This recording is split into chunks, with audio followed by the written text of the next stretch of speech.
नमस्कार. मी संतोष गायकवाड जागर मराठी चॅनलवर तुमचं स्वागत करतो. मित्रांनो, सध्या आहेत नवरात्री चालू आणि जागर मराठी चॅनल नेहमीप्रमाणे या नवदुर्गा विशेष उपक्रमामध्ये आज आपल्याला पाहुण्या म्हणून आहेत सविता जवखेडकर मॅडम. मॅडम, स्वागत आहे तुमचं. सध्या नवरात्री चालू आहेत. सविता जवखेडकर मॅडम ह्या संस्थापक अध्यक्ष आहेत सविता इन्व्हेस्टमेंट्स. 4 दशकं वसईमध्ये गुंतवणुकीच्या क्षेत्रात त्यांनी खूप मोठं काम केलेलं आहे आणि सांगण्याचा आनंद होतोय की त्या कीर्तनकार पण आहेत. तर बहुआयामी व्यक्तिमत्व आहेत, त्यांच्याशी आपण संवाद साधणार आहेत. मॅडम, तुमचं स्वागत आहे जागर मराठी चॅनलवर. नमस्कार मॅडम, सध्या आता नवरात्री चालू आहेत. नवदुर्गा आपण सर्व भारतभरामध्ये आपण साजरा करत आहोत. तर या नवरात्री निमित्तानं तुम्ही समस्त आमच्या प्रेक्षकांना, बंधू भगिनींना काय संदेश द्याल? नवरात्री निमित्त प्रथम सर्वांना, मित्रमैत्रिणींना सर्वांना नवरात्री निमित्त शुभेच्छा. सविता मॅडम, मला हे सांगा की तुम्ही गुंतवणुकीच्या क्षेत्रामध्ये तर 4 दशकं काम केलेलं आहे. हजारो लोकांना गुंतवणूक कशी करावी याबद्दलही तुम्ही मार्गदर्शन करत आहात. तुमचा मुलगा पण अक्षय, तो पण या क्षेत्रामध्ये आहात. तर मला हे तुमच्याकडून जाणून घ्यायचं आहे की सविता जवखेडकर नेमक्या कोण आहेत? कुठलं तुमचं गाव? वसईला कधीपासून आलात? फार महत्वाचा प्रश्न आहे. मी सविता जवखेडकर व्हायच्या आधी, म्हणजे लग्नाच्या आधी सविता बडबडे. बडबडे म्हणजे चालले हेच आडनाव. आमचं बोलणे हाच आमचा प्रांत होता. आणि माझे वडील युनिट ट्रस्ट ऑफ इंडियाला चीफ एक्झिक्युटिव्ह, चीफ काय नाव त्यांचं? VT बडबडे, विनायक त्रिंबक बडबडे म्हणून माझे होते. आणि वडील आमचे अत्यंत हुशार होते. युनिट ट्रस्टचे इतके प्लॅन्स विकलेले आहेत की जे युनिट ट्रस्टच्या लोकांनाही कधी माहिती नसतील एवढे प्लॅन्स त्यांनी विकलेले आहेत. आणि माझी एजन्सी फलटण सारख्या छोट्या गावामध्ये राहून सुद्धा माझा एजन्सीचा नंबर होता Q000076, म्हणजे 100च्या आतमध्ये. त्या काळा म्हणजे 62 साली माझा जन्म होता आणि त्यांनी घेतलेली होती माझ्या अंदाजाने 67 सालामध्ये ती एजन्सी घेतली होती. म्हणजे इतक्या जुन्या काळापासून त्यांनी म्युच्युअल फंड्स लोकांना एक्सप्लेन करून शिकवलेलं आहे आणि विकलेलं आहे. त्याच्यातच माझ्या आईची पण पोस्टाची एजन्सी होती. त्याच्यामुळे हे सगळे प्रकार किंवा इन्व्हेस्टमेंटचे सगळे प्लॅन्स आम्हाला लहानपणापासून माहीत होते. पण 15 वर्षानंतर खरीखुरी आमची किंवा आमची कार्यक्रम सुरू झाला आणि आम्ही त्याच्यामध्ये हळूहळू एंटर केलं. तुम्ही सांगताय की गुंतवणुकीचं जे बाळकडू आहे हे तुम्हाला घरीच आई पोस्टाचे करायची आणि मग वडील पण युनिट ट्रस्ट ऑफ इंडियामध्ये होते. मला हे सांगा की मग तुम्ही जेव्हा विवाह झाला त्याच्यानंतर वसईत तुम्ही सविता इन्व्हेस्टमेंट साधारण कधी स्थापन केलेली आहे? ऍक्च्युली माझं लग्न 84ला झालं. मिस्टर माझे महिंद्रात इंजिनियर होते. त्याच्यामुळे सकाळी जायचे आणि संध्याकाळी यायचे. त्यामुळे दिवसभराचा पिरियड म्हणजे मी एकटीच असायचे. त्याच्याही मध्ये मी 2 वर्ष कॉलेजमध्ये ॲज अ लेक्चरर म्हणून मालाडला नोकरी केली, जे मित्तल कॉलेज म्हणून आता प्रसिद्ध आहे. तर मी 2 वर्ष तिथे केली. पण माझी मुलं लहान होती आणि सर्व कुटुंबीय आमचे पुणे आणि फलटणला असल्यामुळे मुलांना सांभाळणं हा एक मोठं टास्क होतं, किंवा सांभाळून त्यांचं कसं करणं. तर मुलांना सांभाळून काय करायचं, तर मग हळूहळू हे सगळे साईड बाय साईड उद्योग चालू केले. त्याच्या आधी 2 वर्ष कॉलेजमध्ये लेक्चरर म्हणून काम केलं. लेक्चरर म्हणूनही जमेना, कारण जाणं येणं फार अवघड होतं आणि आम्ही तिकडे सातारा जिल्ह्यातले असल्यामुळे कधी आम्हाला ट्रेनची वगैरे सवय नव्हती. आणि मग नंतर ट्युशन्स घेणे, वेगवेगळ्या गोष्टी विकणे, कारण ते मार्केटिंग हे अंगातच होतं, रक्तातच होतं. म्हणून त्याही गोष्टी केल्या. आणि हे सगळं करत असताना पोस्टाची एजन्सी तर म्हणजे 84ला लग्न झालं. माझी पोस्टाची एजन्सी सुद्धा 84-85ची, म्हणजे रजिस्टर्ड त्याचा नंबर आहे माझ्याकडे. तेव्हापासूनची जुनी एजन्सी आहे. आणि लोकांना इतके वेगवेगळे पोस्टाचे पहिल्यांदा फक्त हेच प्लॅन होते, युनिट ट्रस्ट, पोस्ट ऑफिस आणि इन्शुरन्स. हेच प्लॅन आम्ही लोकांना, मेडिक्लेम हेच लोकांना देत होतो. आणि वेगवेगळ्या लोकांशी संपर्कात आल्यानंतर प्रत्येकाची ठेव, सुरक्षित ठेव कशी राहील, म्हणजे मी तर असे लोक बघितलेले आहेत की ते आम्हाला सांगायचे की मॅडम, पैसे घेऊन जाणारे खूप लोक आहेत आमच्याकडे. म्हणजे एका तर सद्ग्रस्तांच्या मी डोळ्यात पाणी बघितलेलं आहे की 5 वर्ष कंप्लीट झाल्यानंतर पैसे आणून देणारे फक्त मॅडम तुम्ही आहात.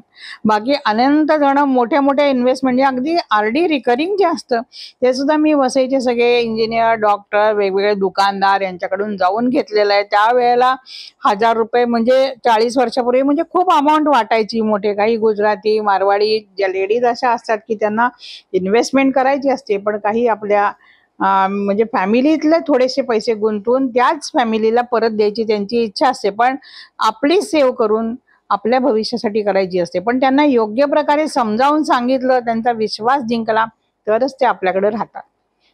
मॅडम, तुम्ही गेली 4 दशकं वसईमध्ये गुंतवणुकीच्या क्षेत्रात आहात, तर तुमचा मग शैक्षणिक प्रवास काय कसा होता? म्हणजे कुठल्या प्रकारचं शिक्षण तुम्ही घेतलेलं होतं? मी लग्नाच्या आधी बीकॉम केलं तर डिप्लोमा टॅक्सेशन लॉ सिम्बॉयसिस मधून केलेला होता, आणि लग्नानंतर मला कॉलेजसाठी एमकॉम ची गरज होती, म्हणून मग नंतर मी एमकॉम पण केलं. मुलं झाल्यावर मी एमकॉम केलं. म्हणजे त्याच्यातल्या सगळ्या शैक्षणिक बाबी मी कम्प्लीट केलेल्या होत्या. मला हे सांगा मॅडम, आता काय झालं होतं की आपल्या सर्वांना माहिती आहे की कोविड आला होता आणि कोविडच्या काळात लोक रस्त्यावर आले, संसारी झाले. तर मला हे विचारायचं की गुंतवणूक का महत्वाची असते? हो, आपल्याला म्हणजे कोविडनेच आपल्या जगाला दाखवून दिलं की आपल्या गव्हर्नमेंटमध्ये अशा सोयी नाही आहेत की तुम्ही आजारी पडला तर तुमच्या फॅमिली सगळी गव्हर्नमेंट आपली बघेल, की तुम्हाला घरदार दिलं जाईल, नोकऱ्या दिल, ते पॉसिबल नसतं. तर आपल्याकडच्या लोकांनी इतक्या छान इन्व्हेस्टमेंट केलेल्या असतात, किंवा लोकांना हे त्यावेळेला इन्व्हेस्टमेंटचं, गुंतवणुकीचं किंमत त्यावेळेला लोकांना कळली, की आपले सेव्हिंग आहे, 6 महिने जॉब गेलाय, पण आता काय खाणार घरामध्ये, पण त्याची पोस्टाची एकाची मॅच्युरिटी झाली, त्याचे 5 लाख आलेत, कोणाचे 4 लाख आलेत, कोणाचे 7 लाख आलेत, कोणाचे 40 लाख पण आलेत. मग त्या मॅच्युरिटीचा त्यांनी आपल्या घरासाठी, आपल्या मुलाबाळांच्या डोनेशनसाठी, आपल्या सर्व खाण्यासाठी वापर केलेला आहे. इन्शुरन्स हा कधीच इन्व्हेस्टमेंट प्लॅनिंग मध्ये घेतला जात नाही. लोकांना वाटतं इन्शुरन्स म्हणजे काय नाही, उगाच एजंटला कमिशन मिळतं, हा एक त्यांचा डोक्यामध्ये विचार असतो. पण ज्यावेळेला LICनी सुद्धा चांगल्या चांगल्या स्कीम दिल्या, जीवनश्री दिली, ती 8.5% होती, गॅरंटेड होती, पण त्याची जेव्हा मॅच्युरिटी, म्हणजे जीवनसाथी म्हणून मी एक प्लॅन विकला होता, तर तो 10 वर्षात ट्रिपल होता. लोकांनी फक्त लोटांगणच घालायचं बाकी ठेवलं होतं, कारण त्यांचे 10 लाख आमच्या ज्यावेळेला VRS घेतली सरांनी, महिंद्र मधले अनेक लोक VRS घेतल्यानंतर आमच्याकडे आले, किती टाकायचे, 10 लाख, 20 लाख असे जेव्हा टाकतात, तेव्हा मी सांगायचे की 10 लाख तुम्ही याच्यात टाका, बघा 10 वर्षात ट्रिपल होतील. 10 वर्षात ट्रिपल होतील याचा कधीही विश्वास नाही, आणि लोकांना त्यावेळेला तो पिरियड खूप मोठा वाटतो 10 वर्षाचा. पण ज्यावेळेला हातात मॅच्युरिटी अमाऊंट मिळते, त्याच्या डोळ्यात इतके म्हणजे आनंदाचे अश्रू असतात, आणि थँक्स इतकं असतं की त्यांना त्यावेळेला प्रत्येकाला वेगवेगळ्या टप्प्यावर पैशाची गरज असते, आणि गुंतवणूक ही म्हणून त्याच्यासाठी फार महत्वाची आहे. म्हणजे माझ्या अगदी घरातल्या नोकर माणसांना पण मी सांगते की तुला मी 5,000 पगार देत असेल तर तू 1,000 मिळत नाही असं समज. भविष्यासाठी, तुझ्या मुलाबाळांसाठी, किंवा आज तू काम करतेस पण उद्या नाही करू शकले तर तू काय करशील, लोकांकडे पैसे मागशील का? हे वेगवेगळ्या वयोगटातल्या, वेगवेगळ्या प्रोफेशनच्या लोकांना वेगवेगळ्या प्रकारे समजावून सांगायला लागतं, आणि मला वाटते मी खूप प्रकारे केलं. म्हणजे सह्याद्रीवर माझ्या ज्यावेळेला मुलाखत झाली, त्यावेळेला खूप लांबून लांबून लोक आमच्या ऑफिसला आले, बांद्रा, दादर, तिकडून वसलेले लोक यायचे. मित्रांनो, आपण नेहमी नकारात्मक गोष्टी फार ऐकतो की इथे येते आम्ही, म्हणजे किती प्रकरण आहेत की ज्याच्यामध्ये अमुक ठिकाणी गुंतवणूक केली आणि आपण आमिषाला बळी पडतो आणि फसलो जातो. मॅडम सांगतायत की त्यांनी जेव्हा लोकांनी ते प्लॅन्स घेतले आणि जेव्हा त्यांची 10 वर्षांना मॅच्युरिटी आली, तर कुठेतरी एक सविता इन्व्हेस्टमेंटचा विश्वास लोकांना बसलेला आहे, जेणेकरून लोक तुमच्याकडे गुंतवणुकीसाठी येतात. मला म्हणायचंय मॅडम की बचत आणि गुंतवणूक ह्याच्यात काय फरक आहे? बचतीमध्ये तुम्ही तुमचा समजा पगार एक 10,000 रुपये पगार आहे, तर तुमच्या बँकेमध्ये आला तर तुम्ही तसाच ठेवता, आणि ती बचत आहे. That is you are keeping, you are depositing your money in the bank. पण गुंतवणूक म्हणजे तुम्ही 10,000 रुपये आल्यानंतर 10च्या 10 टाकू शकत नाही, कारण तुम्हाला घरासाठी एक 5,000 लागतात, किंवा अर्जन्सीसाठी तुम्ही 2,000 ठेवलेले असतात. पण तुम्ही 3,000 रुपये जेव्हा एखाद्या प्लॅनमध्ये गुंतवता किंवा लॉंग टर्म त्याचा विचार करता, त्याला म्हणायचं गुंतवणूक. तुम्ही तो नंतरच विचार करायचा 3,000चा. आणि अर्जन्सी पिरियडचे फंडच वेगळे ठेवायला लागतात. त्याचं कारण आहे की कोणाला कधीही कशीही अर्जन्सी येऊ शकते. तो फंड ठेवूनच नंतर तुम्ही सांगायचं की मला 5 वर्षासाठी ठेवा. कारण हे आज लोकांना म्युच्युअल फंड कळलेत, पण आम्ही 2002 सालापासून वेगवेगळे सेमिनार घेतले. ज्या वेळेला कॉम्प्युटराइज सगळं झालं, इन्व्हेस्टमेंटचे जेव्हा प्रोग्राम आम्ही घेतले, तेव्हा लोकांना म्युच्युअल फंड सांगितले, तर म्युच्युअल फंड हे युटीआयचे पण म्युच्युअल फंडच होते, त्यांनी चांगले रिझल्ट दिलेले आहेत. ज्यावेळेस रिझल्ट कधी वाईट होतात, ज्यावेळेला मार्केट खाली येतं त्यावेळेला लोकांना कळायचंच नाही, माझे पैसे गेले. पैसे कधी जात नसतात, त्याची नेट असेट व्हॅल्यू किंवा किंमत ही कमी असते. मला हे सांगा की पूर्वी तर LIC होतं, पोस्ट होतं, मग आज लोकांना गुंतवणूक करायची तर सद्यस्थितीत आपण 2025 मध्ये आहोत, तर गुंतवणुकीचे कोणते कोणते पर्याय लोकांना आहेत? हा, अजूनही पोस्टाचे प्लॅन्स चांगले आहेत. LICचे प्लॅन, आता LIC ही वाईड म्हणजे मोठ्या प्रमाणात झालेली आहे. प्रायव्हेटायझेशन झाल्यापासून हा वेगवेगळ्या कंपन्या ज्या वेळेला इथे आल्या, भारतामध्ये आल्या आणि त्यांनी चांगले प्लॅन्स दिले. आता ही सुंदर प्लॅन आहेत, फक्त लोकांच्या असं डोक्यात बसलेलं आहे की मला इन्शुरन्स घ्यायचा नाही. आणि ते कोविडनी फार प्रकारे लोकांना शिकवून दिलं की मला नुसता सर्दी खोकला झालाय, मला वाटत नाही की मी मरेन. पण अशी लोक गेलेली आहेत, त्यांच्या परिवारांनी काय करायचं? त्यांच्या परिवारांना आपल्या या इन्शुरन्स कंपन्यांनी पैसे दिलेले आहेत. आपल्याकडे बॉम्बस्फोट झाले बघा, प्रचंड प्रमाणात बॉम्बस्फोट, अगदी चर्चगेट पासून वसई विरार मीरा रोड पर्यंत मोठे झाले. म्हणजे आमच्या कितीतरी क्लायंट मधले काही लोक हे बॉम्बस्फोट मध्ये गेलेले होते आणि ते आम्ही कॉम्प्युटराइज शोधलं. त्यावेळेला लोकांना घरी जाऊन आम्ही क्लेम दिलेले आहेत. त्यावेळेला आमच्याकडे बजाज होतं, वेगवेगळ्या कंपन्यांचं आम्ही काम केले, त्यामुळे सगळ्या कंपन्यांचे थोडे थोडे आमच्याकडे प्लॅन्स होते. सविता इन्व्हेस्टमेंट जी आपली वित्तीय सल्लागार कंपनी आहे, याच्यामध्ये सध्या कुठले कुठले प्रोडक्ट्स किंवा गुंतवणुकीचे कुठल्या कुठल्या गोष्टी अवेलेबल आहेत? सविता इन्व्हेस्टमेंटमध्ये आम्ही सगळ्यात बेसिक पासून मार्केटपर्यंत करतो, म्हणजे अगदी पोस्टाच्या सगळ्या स्कीम्स करतो. त्याच्यानंतर तुम्हाला म्युच्युअल फंडांच्या सगळ्या स्कीम्स देतो, मेडिक्लेम सगळे करतो, सगळ्यांना इन्शुरन्स सगळे करतो. आणि शेअर ट्रेडिंगमध्ये डीमॅट काढून त्याच्यामध्ये डीमॅटच्या स्वरूपामध्ये पण तुमच्या अकाउंटला तुमचे पैसे जमा करून तुमच्या नावाने शेअर्स घेतले जातात. शेअर्समध्ये पण जसं लोक समजूतदारपणाने वागतात किंवा त्यांना त्याची महती कळते, तेव्हा ते चांगले रिटर्न्स कमावतात. मला हे सांगा की गॅरंटेड रिटर्न्सचं जे महत्व आहे ते कशा पद्धतीने तुम्ही सांगाल? हा, आता काय झालेलं आहे की जपानमध्ये वगैरे जर तुम्ही गेलात तर तुमचे पैसे डिपॉझिट ठेवायला बँका तुमच्याकडून चार्ज करते. 1%, 0.5% हे बँका, जर तुमचे पैसे सेफ पाहिजे असतील तर.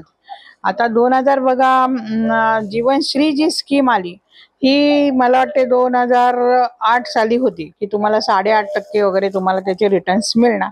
आता ते 8 सालीचा गेलं, आपल्याकडे 8 साल गेलं, 9 गेलं, पुढे गेलं. आता 2025 साली प्रत्येक इन्शुरन्स कंपन्या 5%, 6%, 7.5% पर्यंत चांगले रिटर्न्स देतात, म्हणजे गॅरंटेड देतात. आज 2025 साल चालू आहे, पण 2050 साल तर तुम्ही बघितलेलं नाहीये, 2040 साल बघितलेलं नाहीये. मार्केट वाढत जाईल त्यावेळेस तुमचं फ्लक्च्युएशन असणारच आहे, पण काही गॅरंटेड स्कीम हे प्रत्येकाला लागतातच. की तुम्ही आज 1 कोटी रुपयाचे म्युच्युअल फंड घेऊन खिशात घेऊन खेळाल, पण अर्जन्सीमध्ये तुम्हाला कुठे तरी पैसा लागतोच. बँकांमध्ये जो पैसा ठेवता, तर बँका सुद्धा, समजा तुम्ही 5 लाख रुपये डिपॉझिट बँकेत ठेवलेला आहे, तर त्यावेळेला बँका फक्त तुम्हाला 5 लाखाच्या अश्युरन्सचीच गॅरंटी घेते. जर बँक बुडाली, आणि त्याचं आता प्रेझेंटेशन आपल्याला झालेलं आहे, त्यानंतर छोट्या मोठ्या बँका पडतायत किंवा जातात, याही जातात, कुठल्या पतसंस्थाही जातात, मग त्याला तुम्ही कोणाशी भांडायला जाता? नाही ना. त्याच्यापेक्षा तुम्ही म्युच्युअल फंडाला थांबा, म्युच्युअल फंड घ्या आणि रिस्क कव्हर करा किंवा लॉंग टर्म राहा. ह्याच्यामध्ये हा लॉंग टर्म हा एकच महत्वाचा शब्द आहे की तुम्ही, आणि कुणाचं ऐकू नका. कन्सल्टंट हा तुम्हाला बरोबर निर्णय देत असतो की या क्षणाला तुम्ही एक्झिट व्हा, या क्षणाला तुम्ही एंट्री करा. हा सगळा एंट्री आणि एक्झिटचा खेळ असतो. लोक दोन्हीकडनं बोलतात. ज्या वेळेला मार्केट चांगलं असतं ना, त्यावेळेला पानवाला सुद्धा तुम्हाला माहिती देतो, अरे तू पान लाव ना बाबा, तू कशाला बोलतो, आम्ही असं नेहमी सांगतो चेष्टेने. पण ते लोक सांगतात नाही, इसमें पैसा बनेगा, इसमें जाएगा. तर असं न करता सातत्य, कुठल्याही गोष्टीमध्ये सातत्य जर तुम्ही ठेवलं तर तुम्हाला यश येतच, त्याच्यामध्ये कधीच थांबू शकत नाही. मंडळी, मी वयाच्या 43व्या वर्षी मी कसल्याही प्रकारची गुंतवणूक करत नव्हतो, म्हणजे अज्ञानच म्हणावं. सविता मॅडम भेटले आम्हाला, त्यांना आम्ही लक्ष्मी माता म्हणतो, कारण त्यांनी वसईकरांना एवढं श्रीमंत केलेलं आहे, गुंतवणूक केलेली आहे, आणि त्यांनी ते मोलाचं मार्गदर्शन केलेलं आहे. ज्या काही संगणक नव्हते, त्यांनी स्वतः स्कूटरवर जाऊन मोठमोठी कार्यालय असेल, आस्थापना असेल, अशा ठिकाणी त्यांनी गुंतवणुकीचं काम केलेलं आहे. मॅडम, मला एक सांगा की कॅनडा सारखा देश आहे, तिथे नॅशनल हेल्थ सर्व्हिसेस असतात, आपल्याकडे महानगरपालिकेत कुठल्या सुविधा नाही, एखादं इंजेक्शन असेल तर ते म्हणजे आमच्याकडे अवेलेबल नाही. हो. मग आता मला सांगा, लोकांना म्हणजे आता माझा मित्र एक शिकागोमध्ये आहे, त्याला 10 लाख पगार आहे, तर ते त्याचं दर महिन्याला इन्शुरन्स घेतला जातो. म्हणजे एक स्टँडर्ड ऑफ लिव्हिंग मेंटेन केली जातात. तर तुम्ही आता मध्यमवर्गीय जी लोक जी चॅनल आपलं पाहतायत, त्यांना आपलं स्टँडर्ड ऑफ लिव्हिंग कसं चांगलं ठेवता येईल यासाठी काय सल्ला द्या? हो, आता तुम्ही स्टँडर्ड ऑफ लिव्हिंग हे खूप लोकांचं वाढलेलं आहे. अगदी आपले सर्वंट्स पण चांगले राहतात. त्यांच्या घरी जाऊन बघाल तर टीव्ही, फ्रीज वगैरे सगळ्या ह्या काय आता गोष्टी गरजेचे झाले आहेत. ह्या काय आता लॅविश म्हणून त्याचा उपयोग नाहीये. किंवा मुलं त्यांची स्कूटरवरनं, गाड्यावरनं. आणि ही परिस्थिती सुधारली पाहिजेच का फक्त आपल्याकडे पैसा आला पाहिजे असं नाही. सगळ्या खालपर्यंतच्या लोकांना पैसा हा मिळालाच पाहिजे. आणि त्यांचं स्टँडर्ड, मग तुमचं स्वतःचं स्टँडर्ड ऑफ लाईफ काय आहे, तुम्हाला काय गोष्टी आवडतात, किंवा अजून 10 वर्षानंतर तुम्हाला जर मेडिकल ट्रीटमेंट लागल्या किंवा सर्वंट्सची गरज पडली तर त्यांची सॅलरी काय असेल, मग तेवढ्या आपण अफोर्ड करू शकू का, याचा आजच विचार केला पाहिजे. किंवा आज आपला आहे, आज आपलं हॉटेलचं बिल किंवा जे आपल्या ज्या निडी आहेत, ज्या गरजेच्या, डीमार्टला जाऊन तुम्ही समजा आज 10,000चा माल आणता, 20,000चा आणता, रेग्युलर तुमचा 50,000 जर खर्च असेल तर 10-15 वर्षांनी अजून 2 लाख रुपये खर्च आहे. तर 2 लाखाचं तुम्ही प्लॅनिंग केलं पाहिजे. आज 50,000चं प्लॅनिंग करून चालणार नाही. की SIP तुमची तितकी करा, कारण तुम्हाला आज वाटेल अरे मैं 1 लाख रुपये भर रहा हूं, 5 लाख रुपये. हा, ती गरज आहे, पण काळाची गरज आहे. तर तुम्ही जर फायनान्शियल प्लॅनिंग किंवा नीट जर प्लॅन केलं, दोघांचे पगार असतील तर दोघांचा खर्च किती आणि त्याच्यातून सेव्हिंग किती हे महत्वाचं आहे. आज मुलं लोन पण खूप मोठ्या प्रमाणात घेतात, पण तितका इन्शुरन्स वाढलाय का? जर तुझा कंपनी स्टॉप झाली, आज तर H1B1 नवीन ट्रम्पनी काय 100 करोड 88 करोड लॅक्स पर्यंत डिपॉझिट मागितले. म्हणजे जे अमेरिकेतले लोक आहेत त्यांच्या सगळ्यांच्या नोकऱ्या निम्म्या काही जाऊ शकतात, ते इंडियात परत येऊ शकतील. या सर्व गोष्टींचा विचार करून पुढच्या दृष्टीने तुम्ही सेव्हिंग केलं पाहिजे की मी कुठल्या कॅटेगरीमध्ये बसतो आणि मला जर लाईफ चांगला हवा असेल किंवा रिटायरमेंटला मला इतका पैसा पाहिजे असेल तर काय केलं पाहिजे. आज विचार नाही केला तर तुम्हाला ते फार चणचण भासणार आहे. आणि त्यासाठीच आम्ही इन्व्हेस्टमेंट कन्सल्टंट म्हणून लॉंग टर्म आम्ही विचार, एक नाही दुसरी तिसरी पिढी आहे म्हणली तरी चालेल. मंडळी, गुंतवणूक सल्लागार सविता इन्व्हेस्टमेंटच्या संस्थापक अध्यक्षा सविता मॅडम यांच्याशी चर्चा चालूच राहणार आहे. आपण त्यांचे पती संजय जवखेडकर यांची सविता इन्व्हेस्टमेंटच्या प्रवासाबद्दल एक छोटीशी प्रतिक्रिया पाहूया. नमस्कार, मी संजय जवखेडकर. आम्ही सविता इन्व्हेस्टमेंटमध्ये साधारणपणे 1989 पासून आम्ही प्रवास चालू केला. माझं लग्न सविता बडबडे यांच्याबरोबर झालं आणि त्यांच्या स्वभावाप्रमाणे त्या बडबड करत असल्यामुळे मी एक तर महिंद्रा अँड महिंद्रामध्ये फक्त नोकरी करणारा माणूस, मला बडबड जास्ती माहीत नव्हती. पण तिच्या बडबडी स्वभावामुळे तिने वसईला जिंकून घेतलं. वसईमध्ये सगळ्या कानाकोपऱ्यात तिचं नाव झालेलं आहे आत्ता, कारण ती सगळ्यांना आपल्याकडे बोलून सगळ्या वेगवेगळ्या विषयावरती बोलू शकते आणि वेगवेगळ्या कार्यात तिचा मोठा हातभार असतो. आणि त्याप्रमाणे आमच्या दोघांनी आम्ही ठरवलं की आपण एक आपलं ऑफिस असावं की ज्याच्यामध्ये हे आपण काम चालू करू शकू. तर 89 पासून ॲक्च्युली आमचं सुरू झालं, कारण पहिले दोन्ही मुलं झाली, त्यांचा सांभाळ करणे आणि नंतर मग ऑफिस चालू करणे हा प्रकार चालू केला. आता आम्ही जो गुंतवणुकीचा मार्ग पर्याय जो सिलेक्ट केलेला आहे त्याचं कारण म्हणजे असं की ह्या वसई भागामध्ये आम्ही ज्यावेळी होतो त्यावेळेस तिथला अवेअरनेस काही नव्हता. त्यासाठी आमच्या डोक्यात वेगवेगळ्या कल्पना आल्या आणि त्याप्रमाणे आम्ही बॉम्बे स्टॉक एक्सचेंजचे प्रेसिडेंट, MP म्युच्युअल फंडचे चेअरमन अशा लोकांना बोलवून वेगवेगळे सेमिनार आम्ही कंडक्ट केले. लोकांना इन्व्हेस्टमेंट अवेअरनेस हा प्रकार आम्ही चालू केला आणि त्याच्यामध्ये वेगवेगळ्या विषयावरती, म्हणजे गुंतवणुकीमध्ये खूप पर्याय आहेत आणि आता त्याच्यामध्ये वेगवेगळे अपडेशन नेहमीच येत असतात आणि त्यासाठीच आम्ही ह्या लोकांना अवेअरनेस कसे करावं, तुमचा पैसा कसा सेफ राहील या हिशोबाने आम्ही ह्या ऑफिस चालू करून त्यात आम्ही कार्य केलं. आणि 0पासून आमचा वृक्ष चांगला वाढलेला आहे. आणि आता याच्या पुढची पण पिढी म्हणजे माझा मुलगा हे पण आमचं आता दिस विल बी थर्ड जनरेशन, की ते आमचं थर्ड जनरेशन पण ते कंटिन्यू करणार आणि आम्हाला ही लोकांची सेवा करण्यात खूप आनंद होतो आणि लोकांपर्यंत पोचणे आणि हा आमचा छंद आहे. आणि त्याच्याप्रमाणे आम्ही आत्तापर्यंत कार्य केलेलं आहे आणि त्याच्यामध्ये आम्हाला खूप यशस्वी मिळालं. बरेच लोक गुंतवणुकीमध्ये बाहेरचे लोक आलेले आहेत, पण ते खूप गडबड घोटाळे झाले, पैसे लोकांचे घेऊन वेगवेगळ्या ह्याच्यात त्यांना घालवले. त्याच्या लोकांचा विश्वास संपादन करणं खूप महत्त्वाचं असतं. हा खूप डिफिकल्ट फील्ड आहे, पण ह्याच्यामध्ये आम्ही आत्तापर्यंत तरी यशस्वी आहोत. आमचं हे 4 दशकं आमची हा यशस्वीप्रमाणे झालेला आहे. धन्यवाद. तर मला हे सांगा की एखाद्या माणसाला समजा लाखभर पगार आहे, आता होम लोन्स तो घेतो, कंपन्या पण, बँका पण, वित्तीय संस्था कुठली होम लोन्स त्याला एक 40,000, 35,000, 50,000 असतात. तर उरलेल्या 50,000मध्ये त्यांनी गुंतवणूक किती करायला पाहिजे? हा, आता कसं आहे की 50 एवढं लोन पण त्यांना मिळतं असं नाही. त्यांच्या टोटल अर्निंगवर त्यांच्या एक्झॅक्टली किती वर्ष झाली जॉबला हेही सगळं ते बघून ते नंतर कॅल्क्युलेशन देऊ शकतं की लॉंग टर्म समजा त्यांनी आपला जॉब सोडला तर ते दुसरी म्हणजे हा प्रेझेंट जॉब सोडून त्यांना पुढे कुठे नोकरी मिळेल हाही ते विचार करूनच जॉब त्यांना हे देतात. पण त्याचा बेसिक खर्च आज समजा 1,00,000 रुपये पगारातनं जर 50,000 तर लोनच जाते आणि 50,000 मधले जर 30,000 त्यांचा खर्च जात असेल तर त्यांना 10, 5, 15, 20,000 तर त्यांनी मिनिमम सेव्हिंग केलंच पाहिजे ना. त्याच्यातून आणखीन त्यांना वेगळे जुने काही प्लॅन्स मॅच्युरिटी झालेले असतात किंवा दिवाळीचे बोनसेस मिळतात, ओव्हरटाईम केलं तर घेतात. हा सगळा पैसा त्यांनी म्हणजे तुम्ही नाही तरी 30% पर्यंत तुमची सेव्हिंग असलीच पाहिजे तुमच्या अर्निंगच्या. मग तो वेगवेगळ्या प्रकारात असू शकतो, PF असेल, इन्शुरन्स असेल, काही असू शकतं. मला हे सांगा की आता नवरात्री आहे तर तुम्ही महिलांना गुंतवणुकीसाठी काय सल्ला द्या?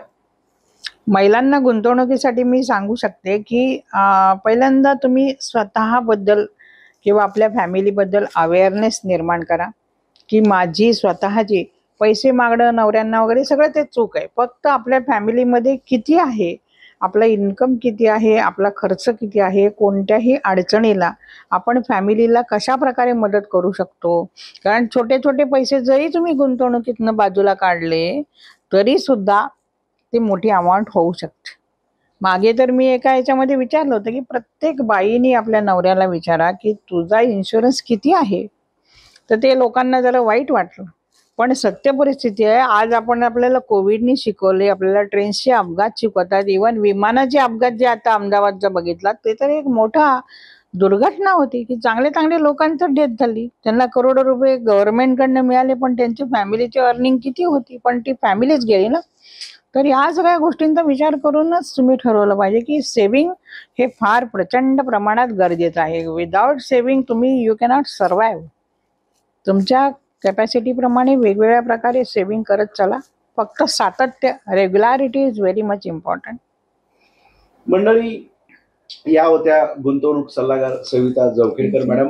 मॅडम, नवरात्री निमित्त तुम्ही जागर मराठी चॅनलशी संवाद साधला आणि आमची ही मुलाखत बघून सविता इन्व्हेस्टमेंट संदर्भात तुम्हाला फोन कॉल करायचे असतील, चौकशी करायची असेल, गुंतवणुकीचा सल्ला पाहिजे असेल, वसईमध्ये खूप मोठा बोर्ड आहे आपल्या स्टेला रोडला बाबुळ्याला, तिथे तुम्ही नक्कीच त्यांच्या कार्यालयाला भेट द्या. आणि मॅडम, पुनश्च मी तुमचे आभार मानतो की तुम्ही जागर मराठी चॅनलवर आलात. आणि आजची मुलाखत याच्यासाठी आहे की नवदुर्गा आमच्या 9 इथंच आहेत, पण गुंतवणुकीच्या क्षेत्रात, आणि त्याही एक महिला ज्यांनी वसईमध्ये 4 दशक अगोदर हे चालू केलेलं आहे. मला माहिती आहे त्यावेळेस मॅडम विरोध खूप होत असेल, लोक म्हणजे प्रतिकूल, म्हणजे मानसिक स्थिती तशी नाही. मला जाता जाता छोटासा प्रश्न तुम्हाला विचारायचा आहे की गुंतवणुकीमध्ये आतापर्यंतच्या ह्याच्यात मराठी माणूस किती आढळला मॅडम? हो, नाही, मराठी माणसाला गुंतवणुकीचं महत्व जरूर आहे.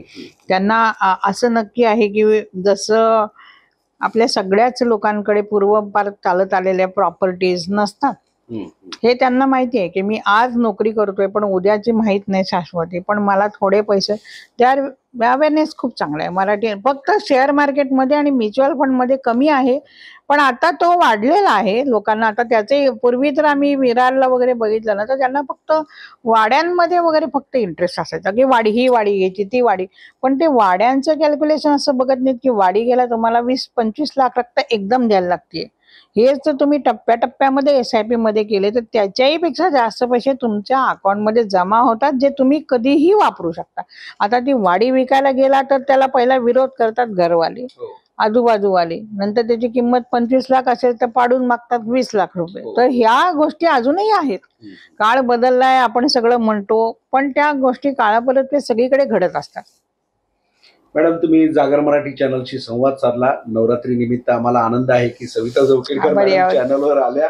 सह्याद्री वाहिनीवर त्यांच्या मुलाखती झालेल्या आहेत आणि नवरात्री निमित्त तुम्ही मुलाखत दिली. मी स्वतः तुमचे आभार मानतो. धन्यवाद. आभारी आहोत.